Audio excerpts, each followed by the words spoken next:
উনি বুঝতেছে না যে কিডনির কোনো সমস্যা নাকি না পিঠের কোনো সমস্যার কারণে। আমার নাম জহিরুল ইসলাম, আমি টাঙ্গাইল থেকে আসছি এখানে।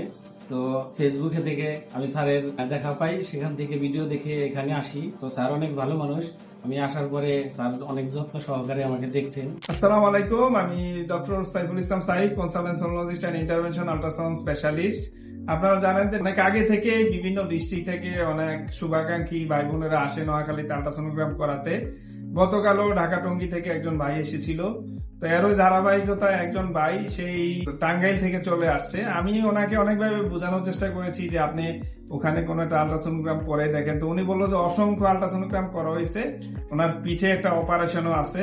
তো মূলত হচ্ছে ওনার পিঠের ব্যথাটা ওনার হচ্ছে পেটের দিকে রেডিয়েট হয় নাকি। জি। তো যেই কারণে উনি বুঝতেছে না যে কিডনির কোনো সমস্যা নাকি না পিঠের কোনো সমস্যার কারণে।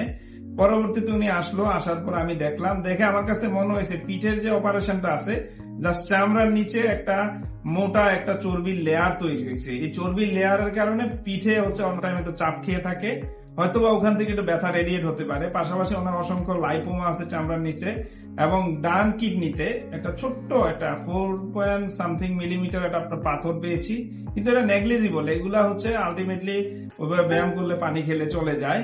পাশাপাশি লিভারেও চর্বি আছে। তো সব মিলে আমি কিছু কিছু সমস্যা ধরে দেওয়ার চেষ্টা করছি। আপনার পরিচয় দেন। আসসালামু আলাইকুম, আমার নাম জহিরুল ইসলাম, আমি টাঙ্গাইল থেকে আসছি এখানে।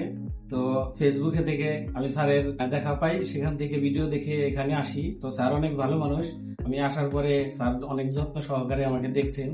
তো আমি এখন চলে যাবো ইনশাল্লাহ। স্ক্যানিং আপনার ভালো লেগেছে? জি, স্ক্যানিং অনেক ভালো লেগেছে। আর যেগুলো সমস্যা আমি এখন বুঝতে পারছি, আমি অনেক জায়গায় করাইছি আগে, অনেক হসপিটালে, কিন্তু ধরা পড়ে না আমি কি কারণে ব্যথা, আমি সেটা আজকে জানতে পারলাম। আমি চেষ্টা করেছি প্রবলেম গুলা ফাইন্ডিং করার। উনি অনেক দূর থেকে আসছে এবং যাবে কখন পৌঁছাবে ঠিক ঠিকানা নাই। টাঙ্গাইল শহরে উনি ব্যবসা করে নাকি। তো রোগীদের জন্য দোয়া করি আমি। আর যারা যারা আমার ভিডিওটা দেখবেন, কমেন্ট শেয়ার করবেন যেন অন্যরা অনুপ্রাণিত হয়।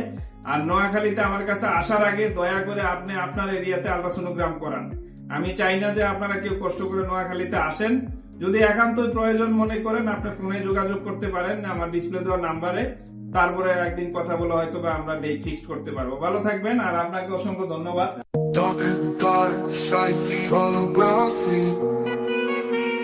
Thank you,